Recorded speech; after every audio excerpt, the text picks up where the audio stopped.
যার বিচার কেউ করতে পারে না তার বিচার করে সময়, প্রকৃতি।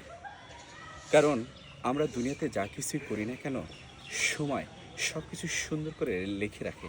এবং মহান প্রভু, আমাদের স্রষ্টা, যিনি আমাদেরকে সৃষ্টি করেছেন এত যত্ন করে, এত ভালোবাসা দিয়ে, তিনি সব কিছুই প্রতিনিয়ত দেখতেছেন। সব কিছুরই হিসাব হয়, সব কিছুরই বিচার হয়। তেমনি যখন সময় হয়, প্রকৃতি সময় তার আপন গতিতে এত সুন্দর করে সব কিছু বিচার করে, এত নিখুঁতভাবে, যেটা মানুষের হাতে এবং নিয়ন্ত্রণে থাকে না। যখন সময় হয় তখন সব কিছুরই হিসাব হয় এবং বিচার হয়।